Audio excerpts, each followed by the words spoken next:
Magandang umaga po sa kanilang lahat. In a short while, magsisimula na po tayo. So I would like to ask everybody na maupo na po sa kanilang maupuan. Let's prepare ourselves, our mind and hearts sa worship na ito. And in preparation, I request po natin na i-silent mode po natin ang ating cellphone for our worship.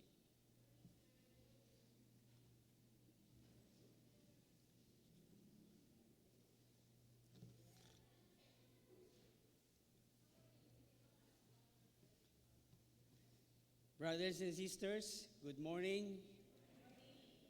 The psalmist declares, I will extol the Lord at all times. His praise will always be on my lips.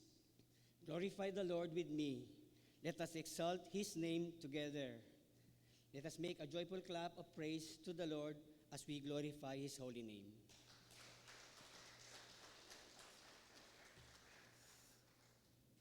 Brothers and sisters, let us bow down our heads as we prepare to worship. In our silence, let us humbly put ourselves in the presence of our great God. Let us reflect on his loving kindness that addresses our weaknesses. Human nature pulls us down as gravity does. Yet, God made us alive and saved us. It is amazing that our human soul was purchased at the highest cost possible, the death of his beloved Son, our Lord and Savior, Jesus Christ. With grateful hearts, let us lose our praises and completely trust our lives to God's care and rest under the shadow of his wings. As we honor God in our worship, let us continually sing his praises. Let us glorify his awesome greatness for who he is. And let us thank him for what he has done in our lives.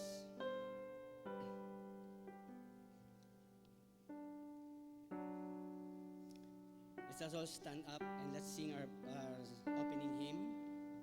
To God be the glory.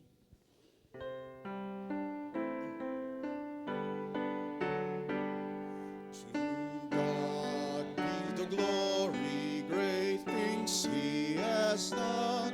So loved he the world that he gave us his Son, who yielded his life an atonement for sin, and opened the life gate that all may go in. Praise the Lord, let the earth hear his voice. Praise the Lord, let the people rejoice. Oh, come to the Father through Jesus the Son, and give him the glory, great things he has done. Oh, perfect redemption, the purchase of blood, to every believer the promise of God. The vilest offender who truly believes, that moment from Jesus a pardon receives. Praise the Lord, let the earth hear his voice. Praise the Lord, let the people rejoice. Oh, come to the Father through Jesus the Son, and give him the glory, great things he has done. Great things he has taught us, great things he has done, and great our rejoicing through Jesus the Son. But purer and higher and greater will be our wonder, our transport when Jesus we see. Praise the Lord, let the earth hear his voice. Praise the Lord, let the people rejoice. Oh, come to the Father through Jesus the Son, and give him the glory. Great things he has done. Let us all read the call to praise and worship taken from Psalm 67. All together. May God be gracious to us and bless us, make his face shine on us, so that your ways may be known on earth, your salvation among the nations. May the peoples praise you, God. May all the peoples praise you. May the nations be glad and sing for joy. For you rule the peoples with equity and guide the nations of the earth. May the peoples praise you, God. May all the peoples praise you. The land yield its harvest. God, our God, blesses us. May God bless us still, so that all the ends of the earth will be. Let us sing the hymn of response. We praise thee, O God, our Redeemer. We praise you, O God, our Redeemer, Creator. In grateful devotion, a tribute we bring. We lay it before thee, we nail and adore thee. We bless thy holy name, your praises we sing. We worship thee, God of our Father. We bless thee through life's storm and tempest. Our God hast thou been. When perils o'ertake us, and thou make us, and with thy help, O Lord, our battles we win. With voices united, our praises we offer to thee, great Jehovah. Glad anthem we raise. Strong arm will guide us, our God is beside us. To thee, our great Redeemer, ever be praised. We may now all be seated. Let us come to the Lord in prayer. Psalm 130, verse 3 says, If you, Lord, keep a record of sins, Lord, who could stand? But with you there is forgiveness, so that we can with reverence serve you. Heavenly Father, we come before you acknowledging our shortcomings and failures. Your words reminds us that if you keep the record of sins, none could stand. Yet with you, Lord, there is forgiveness, and we thank you for your boundless mercy. We ask for your grace to help us turn away from what separates us from you. Lord, grant us the strength to walk in your ways and live in the light of your truth. Let our hearts be filled with reverence and love for you, trusting in your promise of redemption. May we honor you with our lives, seeking your will in all we do. Father, we humbly ask for a renewed spirit, that we might continually seek your presence and reflect your love to those around us. Thank you, Father, for the gift of forgiveness and the hope in your word. Thank you for your love and compassion. Thank you for keeping your covenant with us throughout the ages. May we always remember that your grace sustains us and leads us closer to you. This morning, Lord, we ask that you continue to bless us, guide us, and lead us toward greater godliness and holiness as we worship you today. Speak to us through your servant and use our brother, Pastor Kokoy, as your instrument to deliver your message to us this morning. We truly thank you, Heavenly Father. We ask this and pray all this in the mighty name of our Lord and Savior, Jesus Christ. Amen. Let us sing the hymn of response. Are we washed in the blood?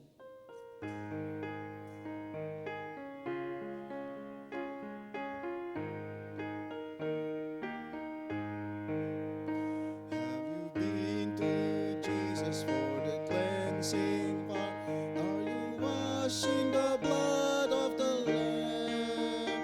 Are you fully trusting in His grace this hour? Are you washed in the blood of the Lamb?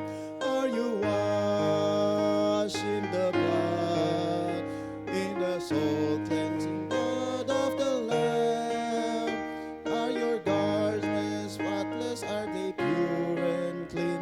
Are you washed in the blood of the Lamb?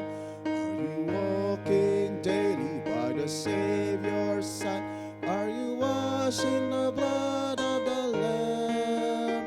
Do you rest each moment in the crucified? Are you washed in the blood of the Lamb? Are you washed in the blood, in the soul cleansing blood of the Lamb? Are your garments spotless? Are they pure and clean? Are you washed in the blood of the Lamb? Brothers and sisters, ipagpatuloy nating isadiwa ang katuruan sa ating pananampalatayang Kristiyano mula sa Katisismong Heidelberg. Pagbasa sa Katisismong Heidelberg, Araw ng Panginoon, 34. Tanong, ano ang hinihingi ng Panginoon sa unang utos na huwag kang magkakaroon ng ibang mga Diyos sa harap ko? Sagot,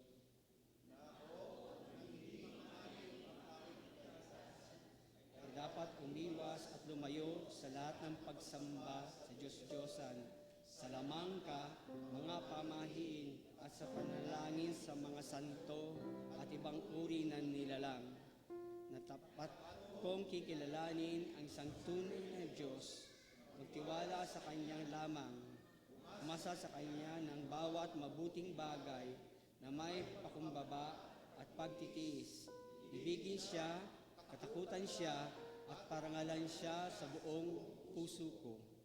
Sa madaling salita, suko ko ang lahat ng bagay kaysa magpatuloy sa paglaban sa Kanyang kalooban sa anumang paraan. Let us all stand and sing our hymn of response, Wonderful Word of Life.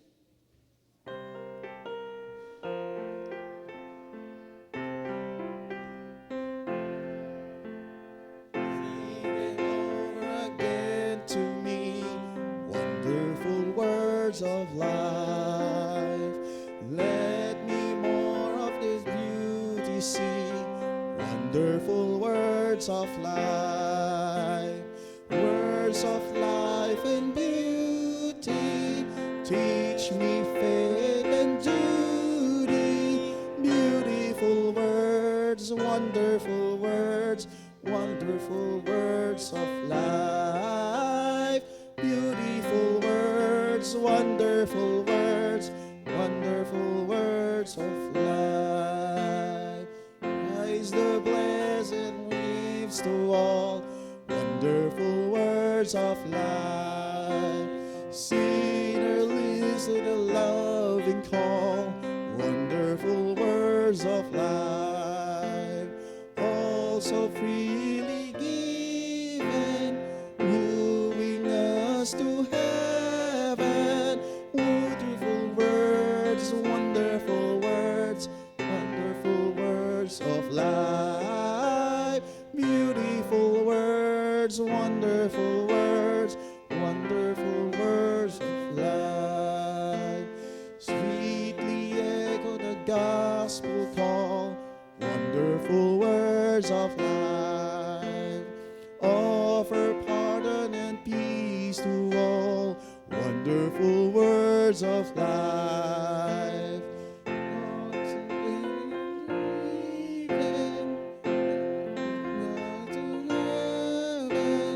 Beautiful words, wonderful words, wonderful words of life. Beautiful words, wonderful words, wonderful words of life. Let's all be seated.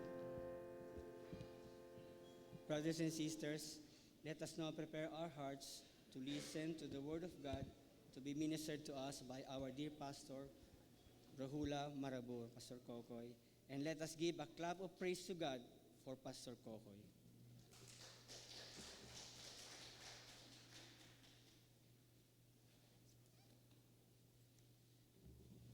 Isa pong mapagpalang araw ng linggo sa inyong lahat mga kapatid. Good morning. Muli ako po'y nagagalak at nabigyan muli tayo ng pagkakataon ng ating Panginoong Hesus na may bahagi sa inyo ang mensahe ng kanyang pag-asa na nagmumula sa kanyang salita. Muli sa ating pong pagpapatuloy ng ating pong sermon series for the first quarter of this year, which is entitled Building on a Foundation That Endures, we will be focusing on our last passage for this series, which is found in 1 Peter chapter 2, verse 4 up until verse 10. And our message for today is entitled, The Foundation Laid on God's House. But before we start, I would just like to invite each and every one of you to please rise as we give honor to the word of the Lord. Again, we will be reading from our passage found in 1 Peter chapter 2, verse 4 up until verse 8. It says there, As you come to him, the living stone, rejected by humans, but chosen by God and precious to him, you also, like living stones, are being built into a spiritual temple to be a holy priesthood, offering spiritual sacrifices acceptable to God through Jesus Christ. For in Scripture it says, See, I lay a stone in Zion, a chosen and precious cornerstone, that one who trusts in him will never be put to shame. Now to you who believe, this stone is precious. But to those who do not believe, the stone the builders rejected has become a cornerstone, and a stone that causes people to stumble, and a rock that makes them fall. They stumble because they disobey the message, which is also what they are destined for. May the Lord bless the reading of his word. Please remain standing as we pray and seek the Lord's guidance in our study for today. Manalangin po tayo. Banal na Ama, marami pong muling salamat sa pagkakataon na ipinagkaloob niyo po sa bawat mga mananampalataya na naririto po ngayon na nagbigay, Panginoon, ng kanilang oras para mailaan, Panginoon, na mapakinggan ang mga pangako niyo pong inilatag sa amin simula pa nung unang panahon. Marami rin pong salamat, Panginoon, na sa gagawin rin po naming pag-aaral ngayong umagang ito, ipagkakaloob niyo po rin sa amin ang gabay na nagmumula po sa inyo pong banal na Espiritu upang sa gayon hindi lang po namin maunawaan ang iyong mga katotohanang ilalahad sa amin ngayong umagang ito, Panginoon. Bagkus tumalima ito, Panginoon, sa aming mga puso't isipan. Upang sa gayon, Panginoon, patuloy na magningas ang aming mga pananampalataya sa aming Panginoong Hesukristo. At upang ito'y magliwanag sa mga taong hindi pa nakakakilala at nakasisilay, Panginoon, sa pag-asang meron kami sa Kanya. Ang lahat ng ito, Panginoon, ay aming pong dinudulog muli sa inyo ng may pasasalamat at may pananampalataya sa tanging ngalan ni Kristo Jesus, aming Panginoon at tagapagligtas. Ang lahat ng anak ng Diyos ay magsabi ng Amen. Amen. Mari na po kayong magsiupo.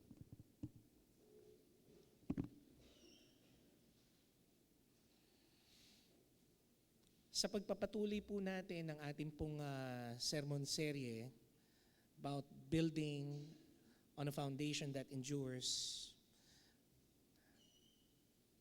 I want just to give to you a highlight in the Gospel of Luke, chapter 2, verse 34, on how the infant Jesus was being presented at the temple. Meron pong isang interesting statement na nabanggit po sa kanya ang isang taong nagngangalang Simeon.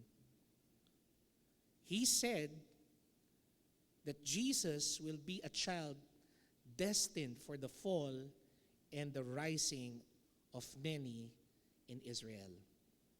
So in other words po mga kapatid, Jesus Christ is destined. Nakatadhana po siya na magkaroon po ng epekto sa bawat isang tao sa bayan ng Israel. Sa iilan,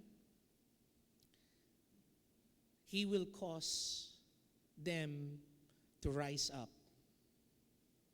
While for others, He will cause their downfall. Kaya nga po sa ating pong tututukang talata ngayong umagang ito, makikita natin na si Apostol Pedro has expanded this same theme from the statement of Simon. And here, as we look further and deeper in this passage, I hope and pray that all of us would see Jesus as our cornerstone while we serve others outside our community who is looking at Jesus as a stumbling block, and let them know that there is hope in Christ. Let's first look at how Christ was described in 1 Peter chapter 2 verse 4 up until verse 5. Jesus here was described by Peter as a living stone. Hence, as a living stone, we too believe Christ as the living stone. In 1 Peter chapter 2 verse 4 to 5 it reads, "As you come to him, the living stone, rejected by humans, but chosen by God and precious to him. You also, like living stones, are being built to a spiritual temple to be a holy priesthood, offering spiritual sacrifices acceptable to God through Jesus Christ." These lead us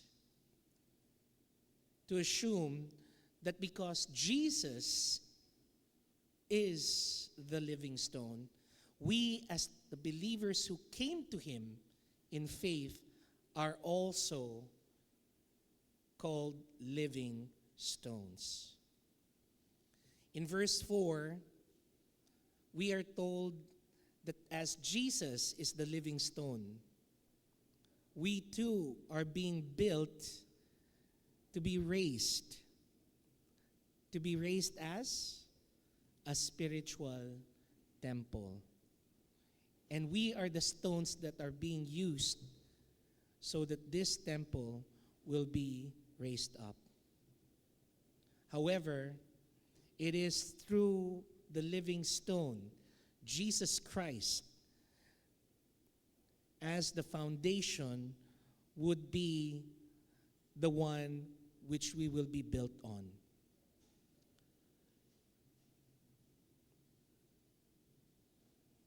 Nakakatuwa pong isipin, mga kapatid,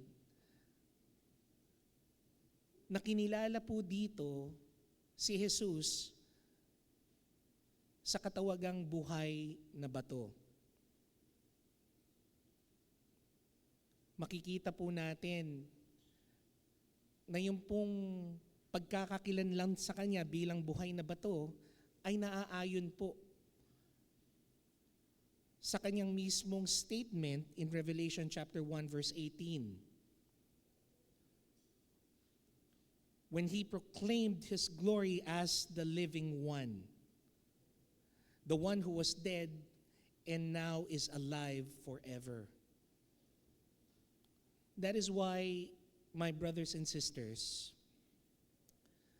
our association to the living stone makes us also considered to be living stones.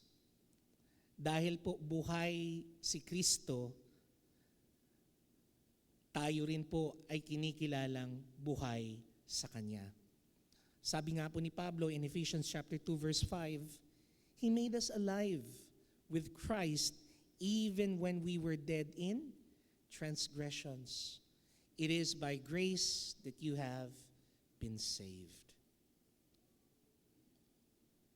So mga kapatid, kinikilala ng Panginoon ang importansya ng bawat isa sa ating mananampalataya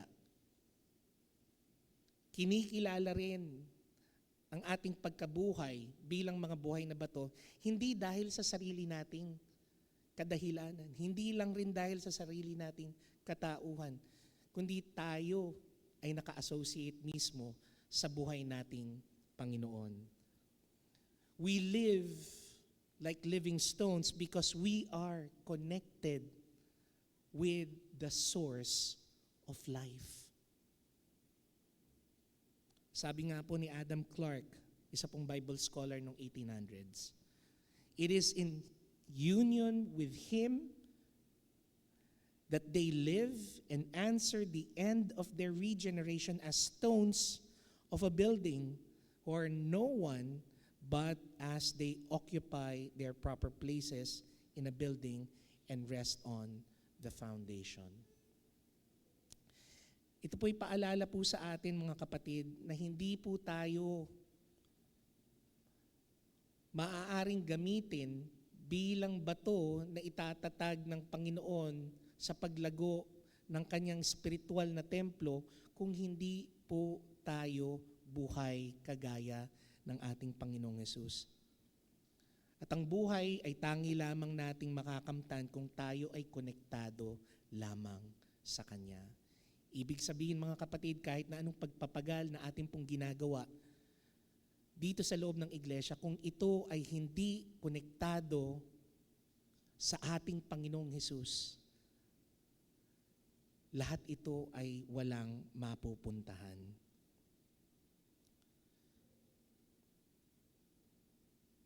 Gayon rin, pinaalala rin sa atin na dahil po ang ating Panginoong Hesus ay pinili at hinirang, tayo rin po ay pinaalalahanan na kagaya niya. Tayo yung mga baturing pinili at hinirang ng Diyos. Sabi nga po sa verse 4, chosen by God and precious to Him.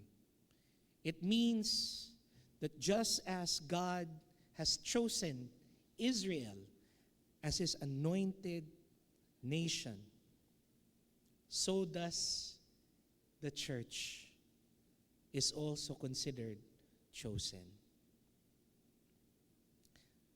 As much as Israel is a priesthood, us believers, tayo pong mga Kristiyano, are also a holy priesthood. So as much as Israel had sacrifices during the time that the temple was still there, so too are Christians. We are called to offer spiritual sacrifices that are acceptable to God.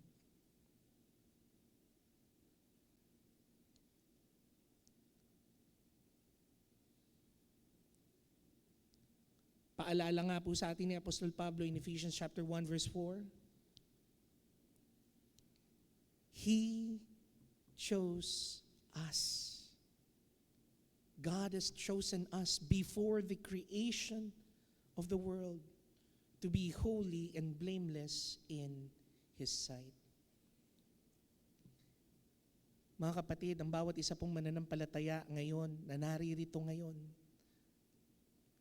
nanampalataya kay Kristo Jesus bilang kanilang Panginoon at tagapagligtas,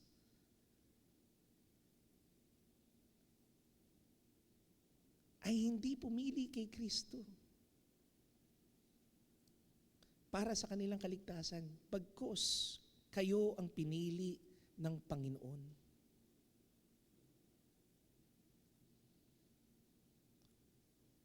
Upang sa gayon patuloy kayong lumakad sa kanyang kalooban at mamuhay ng may katuwiran.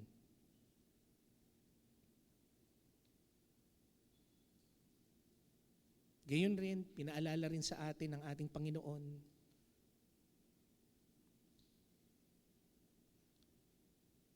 that just as He was an offering stone,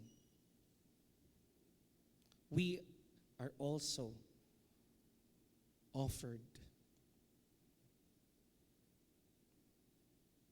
to give spiritual sacrifices to God.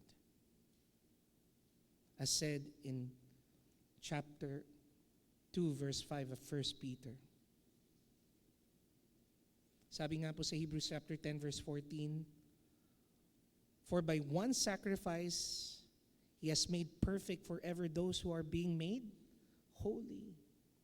It is Christ who first gave Himself to be an offering, to be a sacrifice for us.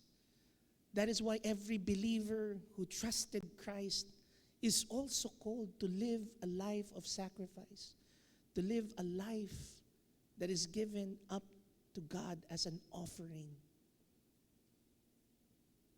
Sabi nga po sa Hebrews chapter 13, verse 15 to 16, "Though Jesus, therefore, let us continue to offer to God a sacrifice of praise, the fruit of our lips that openly profess His name.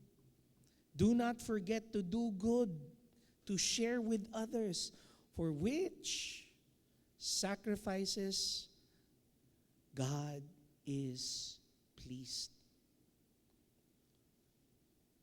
So nangangahulugan, mga kapatid, na tayo bilang mga buhay na bato na iniipon at iniimbak ng ating Panginoon para itatag ang kanyang spiritual na templo dito sa mundong ito, ay lumalago, na itatatag at tumatayo kung patuloy raw tayong gumaganap at ginagampanan ang ating tungkulin ng pagbibigay ng ating lahat para sa Diyos.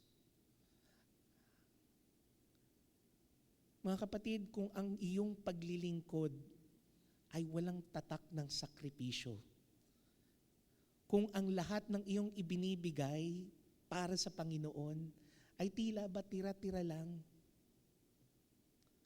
kung ano lang yung nakayanan mong ibigay,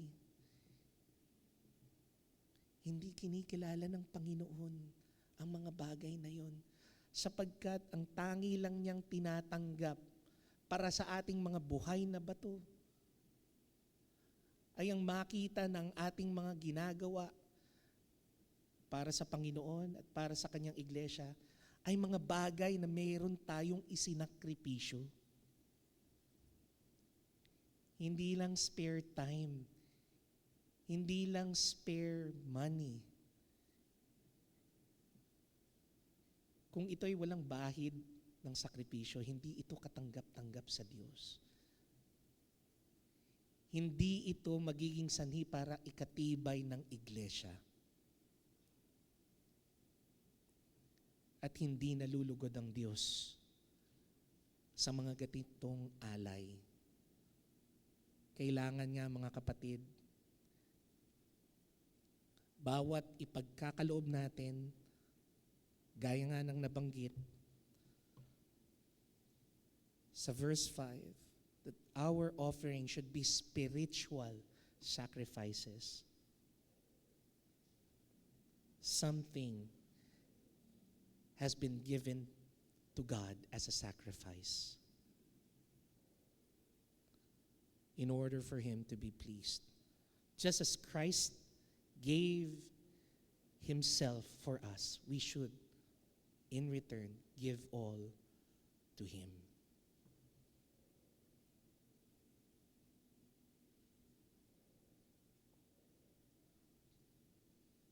Second, we can also see that Christ was also called the cornerstone for those who trust in Him, as seen in 1 Peter chapter 6, up to verse 7, in the first part. It says, therefore, in Scripture, it says, "See, I lay a stone in Zion, a chosen and precious chief cornerstone, and the one who trusts in Him will never be put to shame.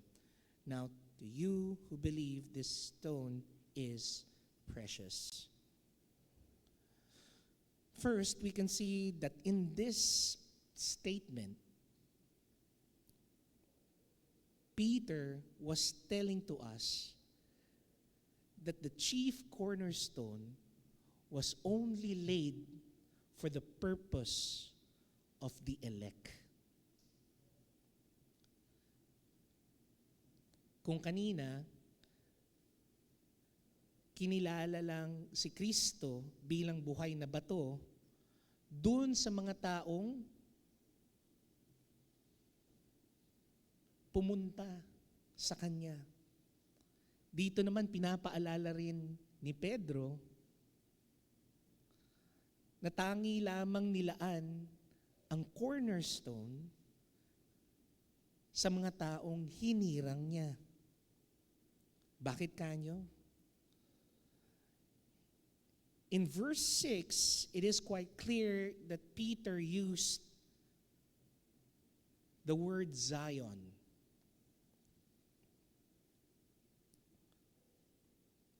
As the place where the cornerstone was laid. You might think that, Pastor, pag sinabi nating Zion, automatic ka agad dyan.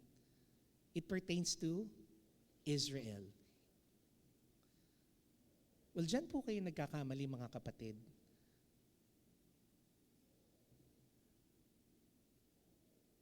Usually, when the Bible talks about Mount Zion, or Zion, it pertains to the future heavenly kingdom of God. It pertains to His royal abode. Kung mga Greek pantheon, merong mountain where they meet and gather. Sino po yung mahilig sa mythology? Naalala niyo ba yung mountain na yon? Kung saan nagmi-meet sina Zeus, sina Ares, sina Aphrodite. Mount Olympus, very good. Sa Judaism naman, Mount Zion is where God resides. It is His heavenly kingdom here in the earthly plane. And it also pertains to His future kingdom, which will one day rule over the earth. That's why we have Jewish Zionists, where they always proclaim that they will one day rule with the Messiah. That's why Zion was associated with the coming of the Messiah. Looking that in that lens, in that context, we can see now that Zion, basically in the New Testament, is God's kingdom here on earth. And what is that? His church. It is only at the church where the chief cornerstone is laid upon. Nowhere else. That is why we as a church should be grateful, because we have Jesus, who is the chief cornerstone for us. That's why we can see in verse 7, the Jews rejected Him. But out of that rejection, God made Him a cornerstone to work for the building of His church.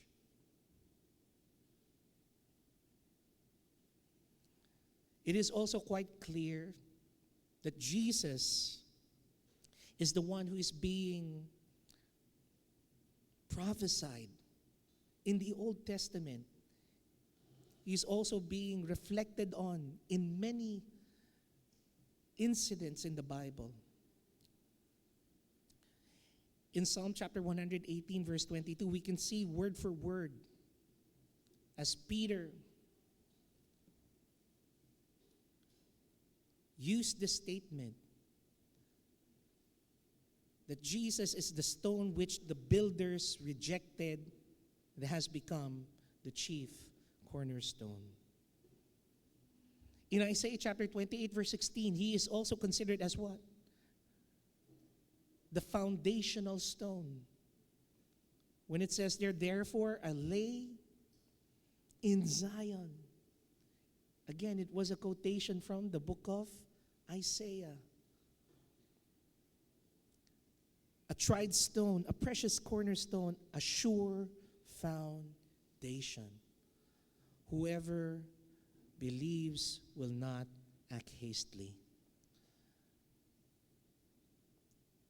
As we can see also in the prophecy of Daniel chapter 2 verse 45, Jesus here was prophesied to be the mighty rock.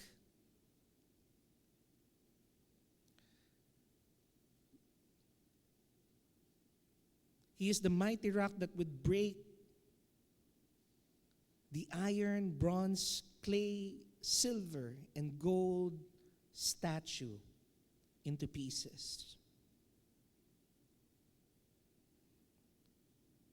And as Paul also reminded to the Corinthian brethren in 1 Corinthians chapter 10 verse 4, it is Jesus who is the water-giving rock, from where the wandering Israelites was able to drink water. He says, and drank the same spiritual drink, for they drank from the spiritual rock that accompanied them, and that rock was who? Christ. You might say, Pastor, I do get that Jesus from Old and the New Testament was considered to be the stone, the rock. But you might say, lalo-lalo na dito sa mga kabataan na to, no? What is a cornerstone? What is its purpose? Alam niyo, hindi ko kayo masisi kasi nga, in this day and age, cornerstones are not used anymore. Even in architectural and engineering fields, they don't use it anymore. Cornerstones are the things of the past. Ika nga. However,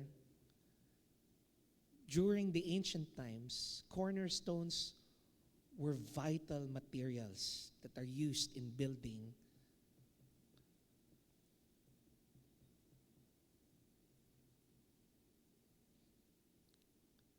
Gaya nga ng nabanggit ko before, cornerstones during back then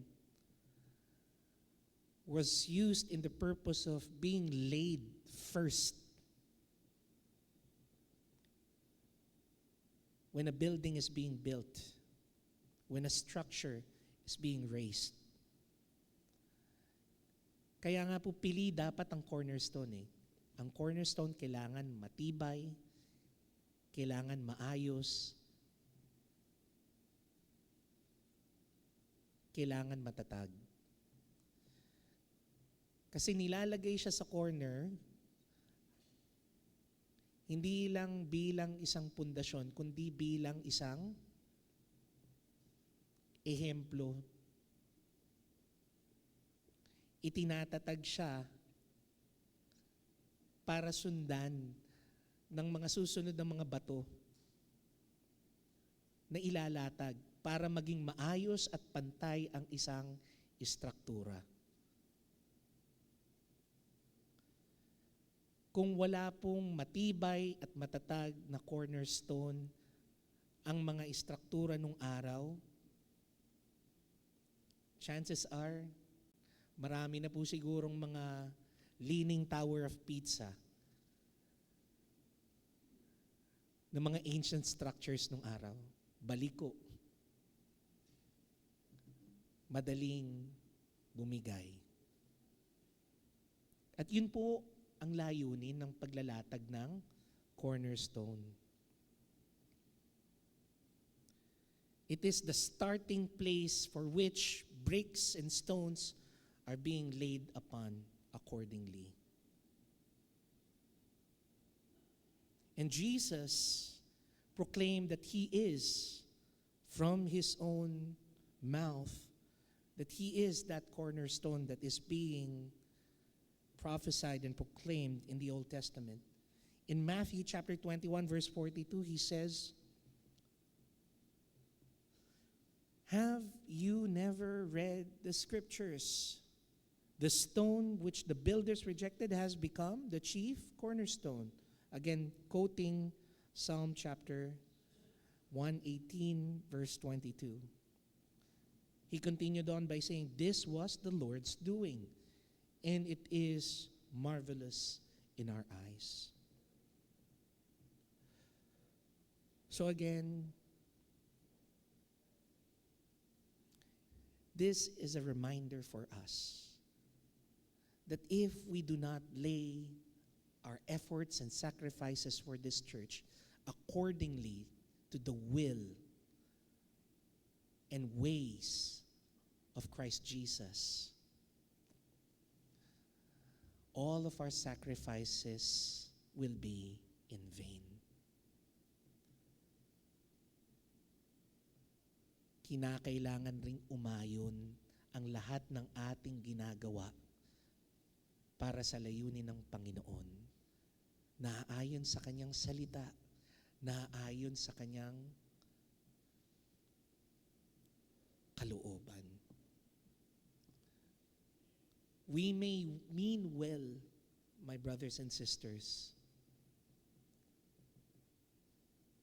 but it will never matter if it does not align to the will of God, if it does not align to the teachings of Christ. We as believers should surrender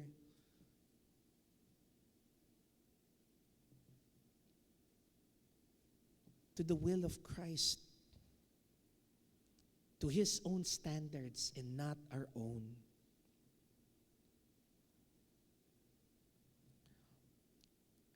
As we continue further, we can also see that in verse 7,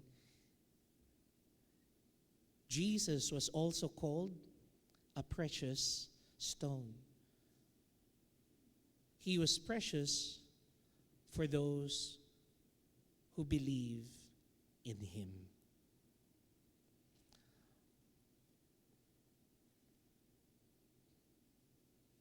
Gaya nga po ng sinabi sa verse 6, though He was the chief cornerstone, He was evidently rejected by those who did not believe in Him. However, for us who confess that He is our Lord and our Savior, He should be precious.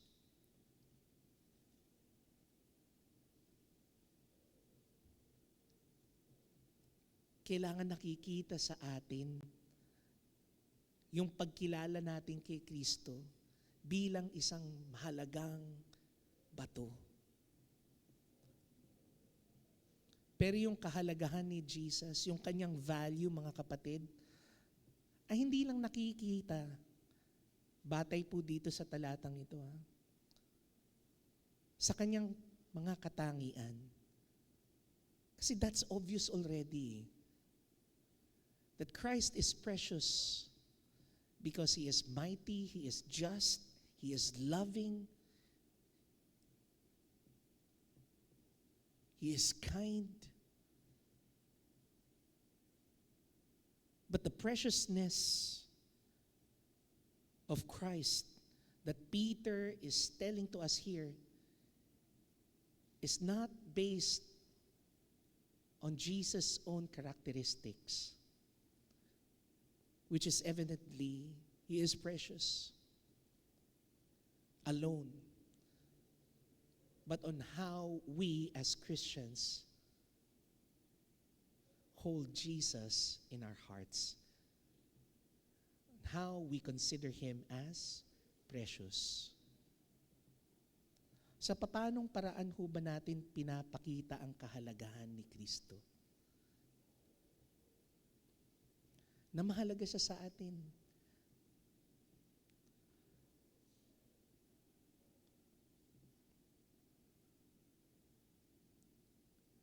Gusto ko lang pong magbigay ng ehemplo sa inyo, no? Total naman, wala rin na naman ang aking asawa dito. Busy na naman siya. Pero may excuse naman po siya ngayon kasi kaarawan po ng aking anak at abala po sila sa pagganap ng party. Pero gusto ko lang pong magbalik tanaw dun sa pagkakataon nung kami pa yung mga magnobyo at nobya. Naalala ko pa nung araw na nung naging girlfriend ko, sinagot ako ni Jamie, laking tuwa ko po eh. To the point na lagi ko siyang pinagmamalaki. Lagi ko siyang pinapakilala. Sa bawat tao na nakakausap ko, maging sa mga magulang ko, sa mga kaanak ko, pinakikilala ko siya eh.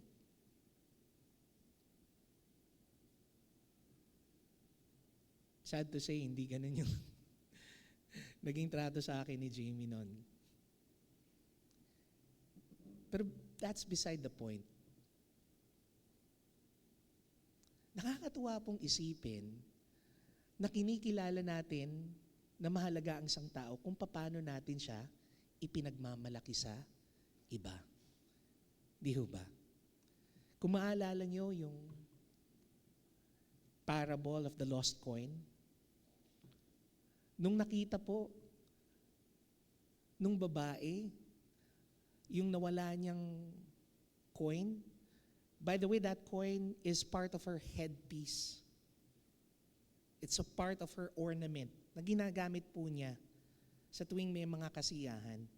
It is a reminder for them that she is a married woman. Importante sa kanya yan eh. Kaya nung nakita niya yung barya, pinagmalaki niya sa lahat na nakita na niya ito.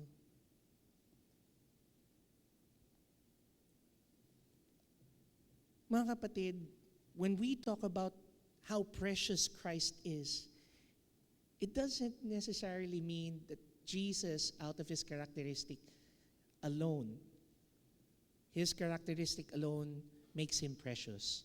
But what makes him precious to us, that lead us to share him to others, that makes him more precious. Kung may alahas ka ho, di ba? Hindi mo naman itatago yan. Ipangangalandakan mo yan. Ipapakita mo yan. To show that your jewelry is precious. Same thing. If you show in your life that Jesus is precious, you need to let others know that he is precious to you. It means you declare to others how precious Jesus is in your life, how he made a difference to you. Wala ka ng ibang binibida, wala ka ng ipinagmamayabang iba pa, kundi si Kristo lang. That is what makes Jesus precious to us, for those who believe in him. Just like a precious stone that we want others to see. We as Christians, as believers, should let Jesus shine and make him known in our lives. And lastly, Christ is not just a living stone for those who come to him. Christ is not just a cornerstone for those who trust in him, but he is also considered to be a stumbling stone for those who disobey him, as seen in 1 Peter chapter 2, the last part of verse 7, up until the first part of verse 8.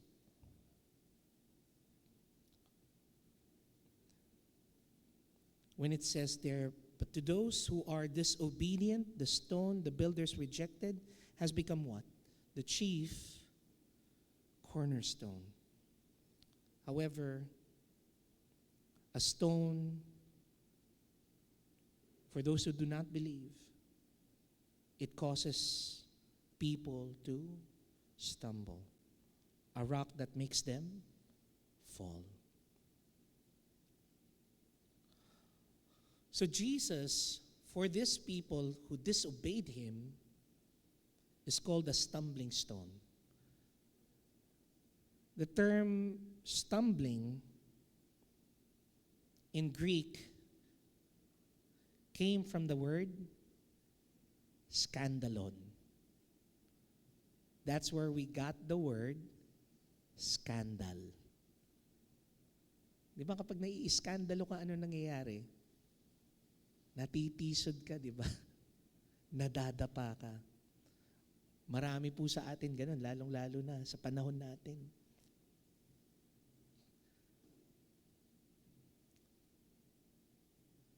Sa social media, kapag na-cancel ka, may nagawa ka, na-viral ka. Bilis ng skandalo eh. Alam ka agad ng lahat. Ikatitisod mo yun. Mahihirapan kang bumangon.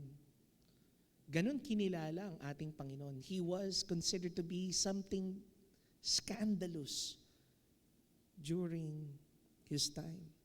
He was scandalous in the eyes of the Jews, to the point that he was offensive, that makes them fall. Bakit nga ba naging scandalous si Jesus sa kanila?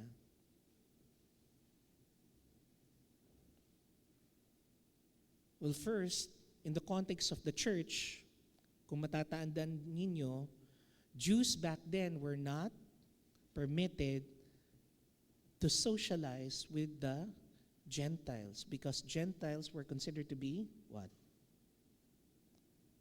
Spiritually and ceremonially unclean. Hanggat maaari, nililimitahan nila yung kanilang interaction sa mga Gentiles. And here comes Jesus and his apostles and his disciples. And when Jesus died, the apostles established his church. A church where both Jews and Gentiles communing as one. Nakaka-iskandalo sa kanila yun eh. To the point na natitisod sila every time na nakikita nila na nagtitipon-tipon ng mga Hudyo at mga Hintil. Hindi nila matanggap na yun ang kalooban ng Diyos. At dahil doon, nanatili silang tikom. Nanatiling sarado ang kanilang mga puso na tanggapin ang katotohanan ng Ebanghelyo ni Kristo. Na ang lahat ng lalapit sa Kanya, mapahudyo o hintil, ay makakasumpong ng kaligtasan. Na wala nang kinikilalang hadlang na antas, estado sa buhay, maging lahi, lahat ay iisa ng sasamba. Lahat ito ay naging karumal-dumal sa paningin ng mga Hudyo.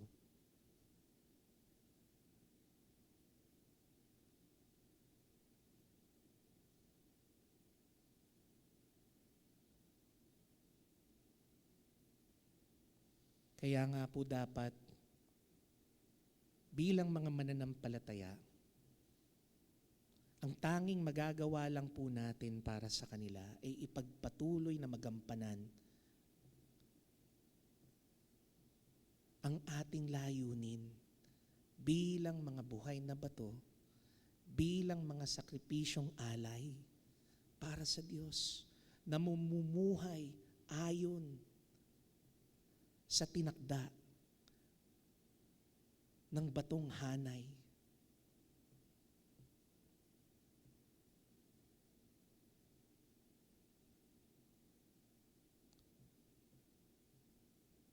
Upang sa gayon, sa ating mga gawa na inaalay natin sa Diyos, hindi lang ito magiging masamyong alay para sa Kanya. Ito rin ay magsisilbing liwanag na makikita ng mga taong kinikilala si Kristo bilang isang stumbling block.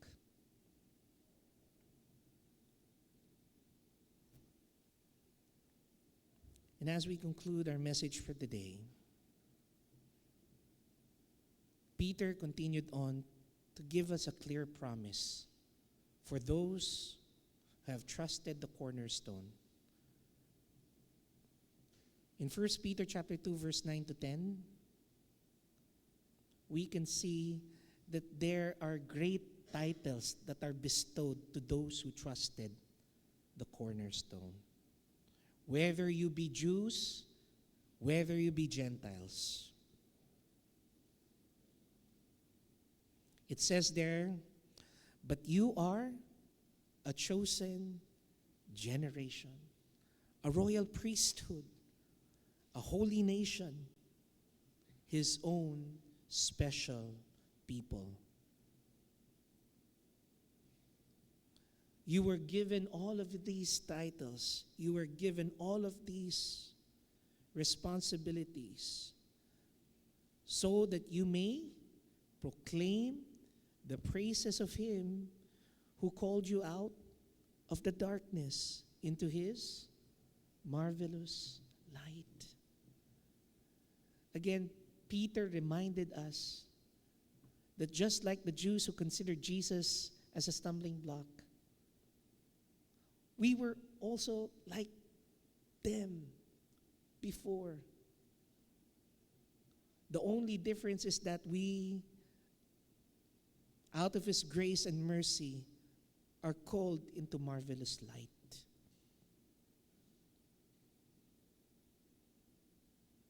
We have obtained mercy. So for those people who consider Jesus as precious, we should also share to those people how we have obtained that precious mercy.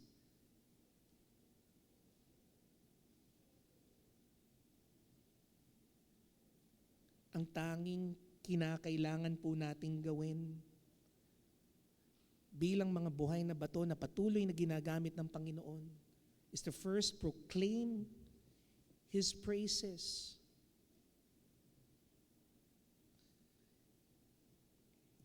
And how can you proclaim His praises?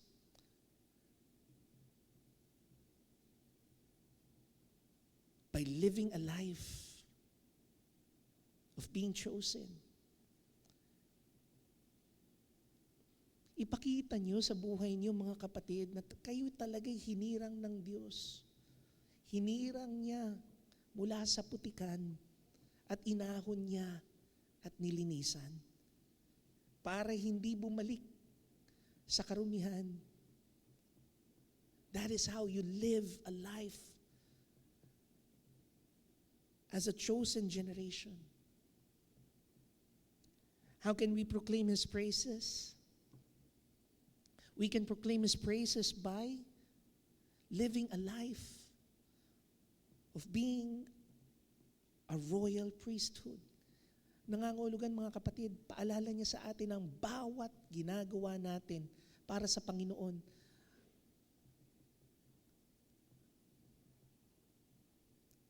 ay magbibigay ng tanda na lahat ito ay sakripisyong alay.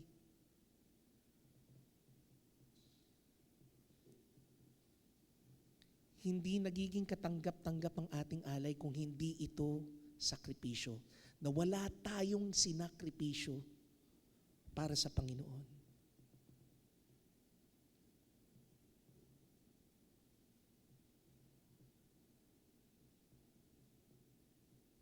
And we are called to be special people, not because there is something inherently special to us. No. The world may think that we are all special. But no. Scripture is always saying that we are sinners. There's nothing special in us.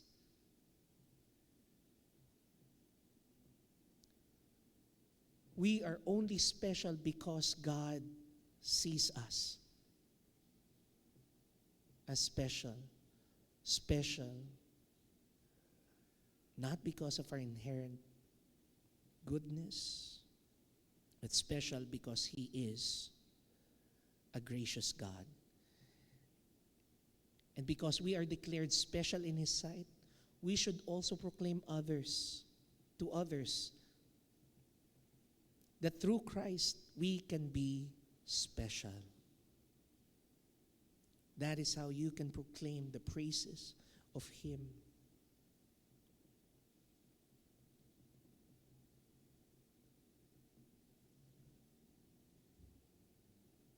However, Peter also reminded us that there is a clear warning for those who have rejected the cornerstone. It says there that they stumble because they disobey the message. Natitisod raw po ang mga tao dahil hindi naging katanggap-tanggap sa kanila ang mensahe ng Ebanghelyo. Makikita ho natin sa panahon natin ngayon na marami po sa henerasyon natin ang natitisod sa mabuting balita.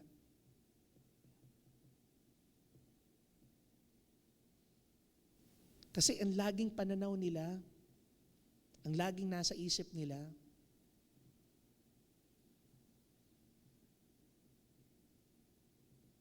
ang Diyos dapat ang siyang nag-a-adjust para sa kanila. Lagi nilang iniisip, ang Diyos ang mapagmahal na Diyos.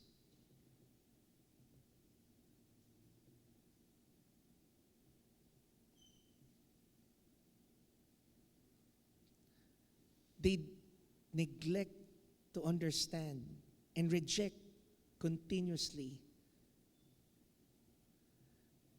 that in order for you to receive the good news, there has to be repentance. May pagsisising nagaganap, may pagtalikod sa kasalanan na nagaganap. Akala raw nila lahat ng relihiyon ay pupunta lamang sa iisang daan, patungo sa Diyos, patungo sa langit. They neglect to accept the truth that it is only through Christ can we receive salvation. No one else. Those are the things that they reject. They reject the Christ of Scripture.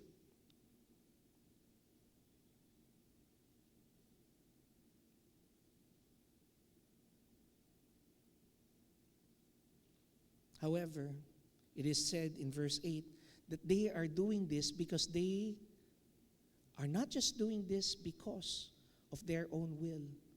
Aside from that, it is also meant for them to disobey because it was destined for them as well. This tells us that God is always in control of all. It is never people.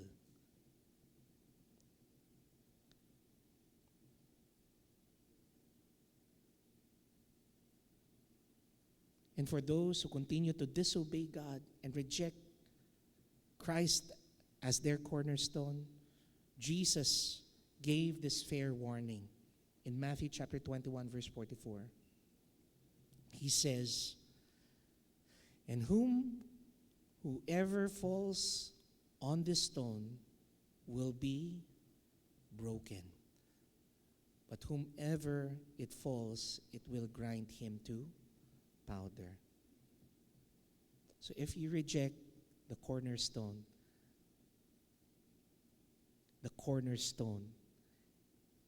will crush you.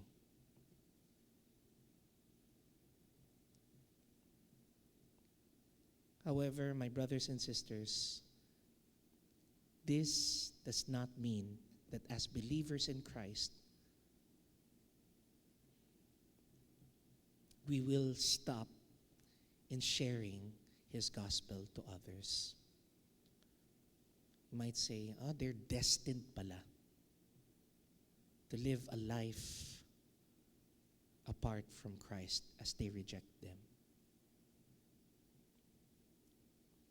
It is not for us to say, brothers and sisters. It is of God's own choosing. However, our role as living stones used to raise the spiritual temple of God is to always let other people know the preciousness of the cornerstone for us. Proclaim Christ's mercy and goodness to others. That is the very foundational structure of how a church will continue to endure if we consider ourselves to be a living stone raised for the glory of His kingdom. Let us pray. Dear Heavenly Father, we thank You today for being reminded that each and every one of us is used for Your glory. We pray, Heavenly Father, that as living stones who are connected to the living stone, Christ Jesus our Lord, we pray that through the help of Your Holy Spirit, teach us to work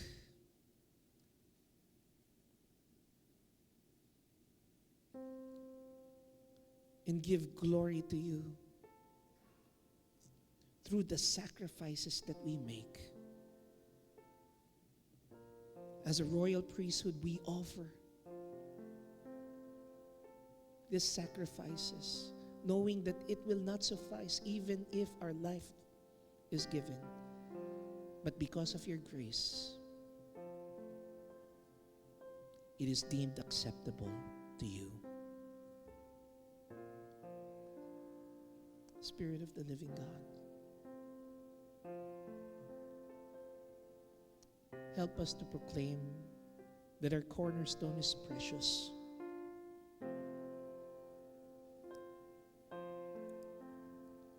May in our actions, may in our speech,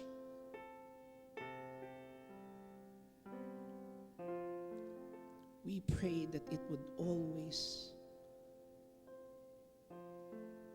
show how precious Christ is to others, that they may be led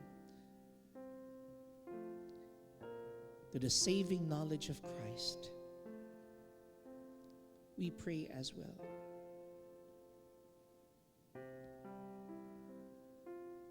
that all of our works that we have laid upon the cornerstone will be used accordingly for your glory. In Christ's name we pray. Amen and amen.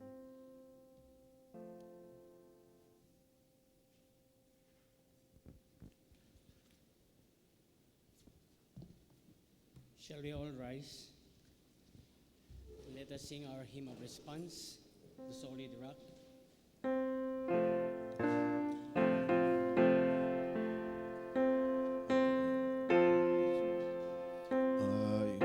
Is built on nothing less than Jesus Christ, my righteousness. I dare not trust another's claim, but wholly lean on Jesus' name. On Christ the solid rock I stand, all other ground is sinking sand. All other ground is sinking sand. When darkness fills his lovely face, I rest on his unchanging grace. In every high and stormy gale, my anchor holds within the veil. On Christ the solid rock I stand, all other ground is sinking sand. All other ground is sinking sand. His oath is covenant, his blood support me in the whelming flood.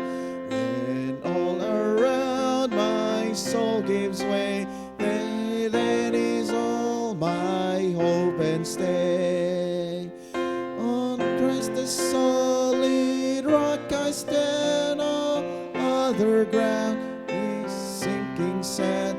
All other ground is sinking sand. When he shall come with trumpet sound, oh, may I then in him be found, dressed in his righteousness alone, faultless to stand before the throne. On Christ the solid rock I stand, all other ground is sinking sand. All other ground is sinking sand. Please be seated. Brothers and sisters, as we continue our praise and worship, we are encouraged to bring our tithes and offerings. Giving our gifts help us to honor God with what is precious to us and help us to have faith in God's provision. Malachi 3:10 says, "Bring the whole tithe into the storehouse, that there may be food in my house. Test me in this, says the Lord Almighty, and see if I will not open the floodgates of heaven and pour out so much blessings that there will not be room enough to store it."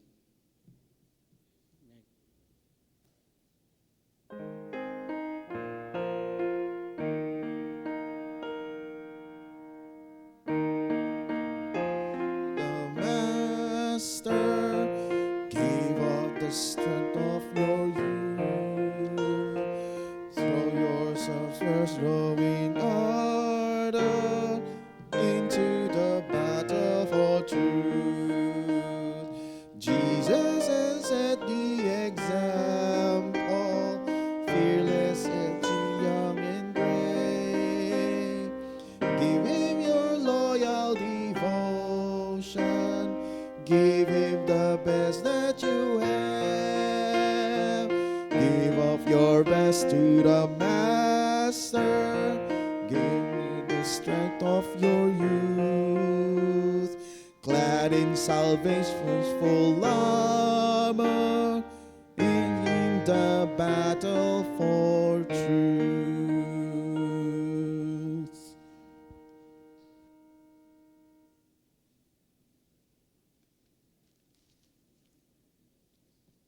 Let us pray. Heavenly Father, we bring our tithes and offerings before you as a token of our gratitude and love.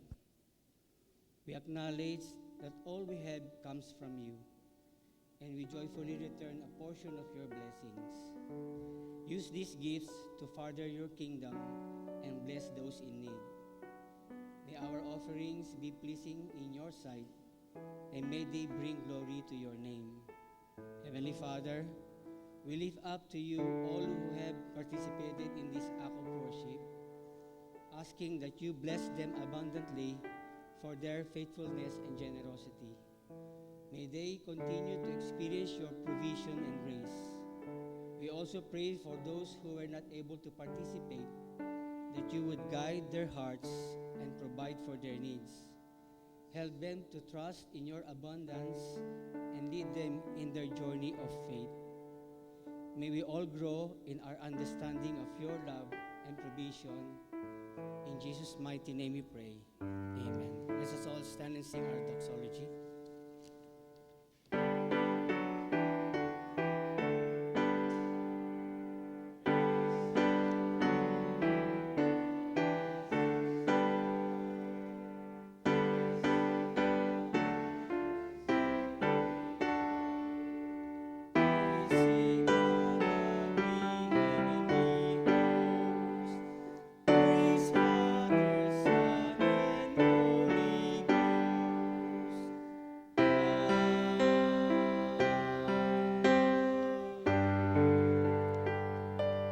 We now be seated. Moving on sa ating pang greetings and announcements sa church. Warm welcome to our visitors and guests and to all online worshipers. Join us again next Sundays and Sundays thereafter for our worship services. Ang birthday celebrator po natin ngayon, happy birthday po kay Jemima Marabur. Yan, sa March 25. Happy birthday, Jemima. Isa lang po yun. And then, happy anniversary, wedding anniversary, kay Elder Byron Bong Gatchalian and Sister Irene Gatchalian. Happy anniversary. So, further announcements sa ating church, prayer meeting. We are having prayer meeting every Wednesday po at 9 a.m. If you would want to host prayer meetings in your household, please coordinate with our prayer warriors. Okay? Next po. There is a membership class after service. Please coordinate with Elder Bart. And then, call for volunteers for the upcoming Vacation Bible School. Please coordinate with our children's ministry. Yan, nangangailangan po sila. So, coordinate with our children's ministry po. And then, yung pong ating let us share the gospel in everyone we meet. Yung pong ating bundle of 7, no? Available po yan, bundle of 7, dyan po sa may bulletin board, no? Please coordinate with our evangelism ministry kung kailangan nyo po yan, okay? And yung KR conversion, pray and seek, this coming Sunday po yan, March 30. Dito po gagawin at 1 p.m. po, okay? So kung wala na po, I'm calling Pastor for our closing prayers and benediction.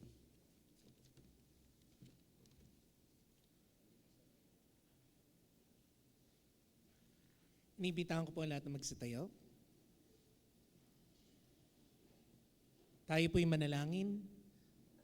Banal Ama, marami pong salamat sa pagkakataon na lahat po kami ngayon ay napaalalahanan ng aming pong katangian bilang mga buhay na bato, bilang mga kaparian, Panginoon, na nag-aalay ng mga sakripisyo namin, katanggap-tanggap sa inyo. At ang pagkikilala namin, Panginoon, at pagpapahalaga kay Kristo, ay hindi mga bagay na nagmumula mismo sa aming mga sariling kagustuhan, Panginoon.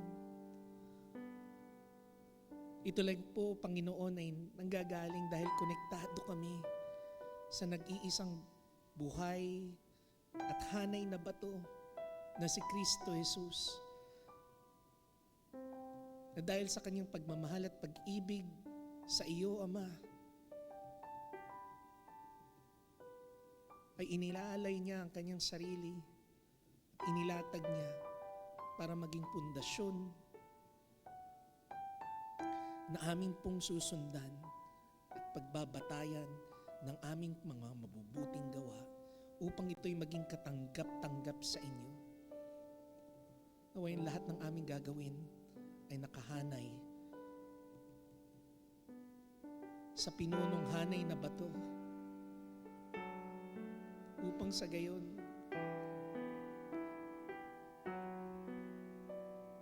maging katanggap-tanggap kaming tawaging mga buhay na bato na naglalaan ng aming pong mga sakripisyo sa kailalatag Panginoon at ikalalago ng iglesia niyo. Panginoon, marami ring salamat sa buhay na ipinagkaloob niyo po sa aking anak, kapatid na Jemima, na bagamat, Panginoon, sa mga pagsubok na kanya pong kinakaharap dahil po sa kanyang disability, she continues to be joyful in the Lord. We pray that you would continue to bestow upon him your grace, upon her your mercy, upon her your love, so that all the days of her life that you continue to add to her will lead to service that is acceptable and pleasing to you. We also lift up to you, dear Heavenly Father, all of the events that will be led by CCCN in this coming months. We pray for your continuous guidance. We pray also, dear Heavenly Father,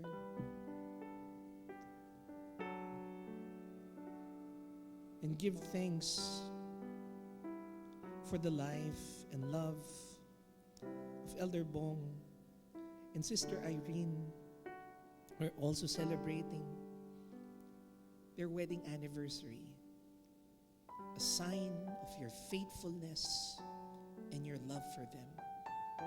Heavenly Father, may you continue to bestow your grace upon them so that they could continue to live not for themselves, but live sacrificially for each other,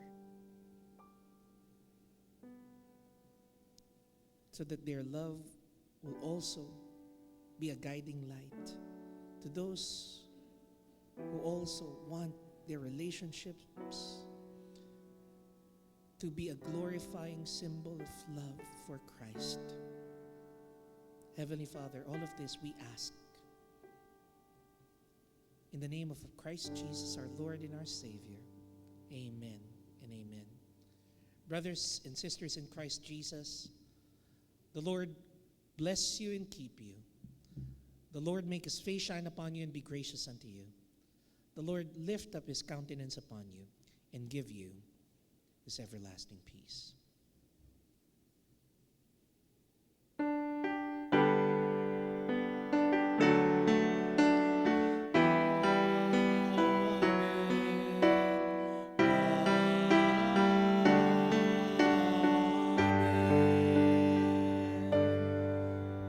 God bless you all and have a blessed Sunday, everybody.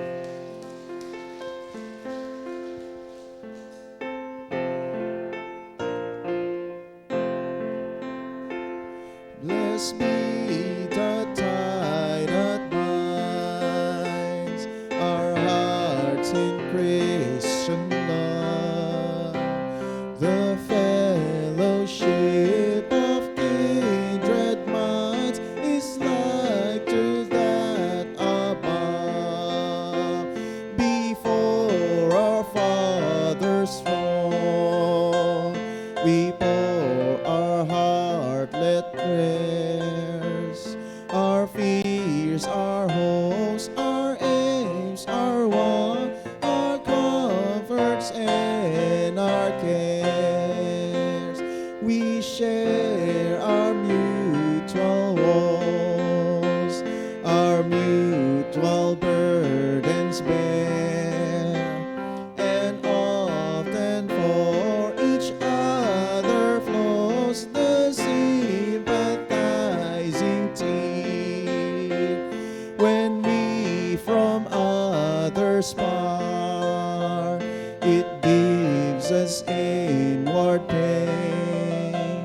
but we shall still be joining hands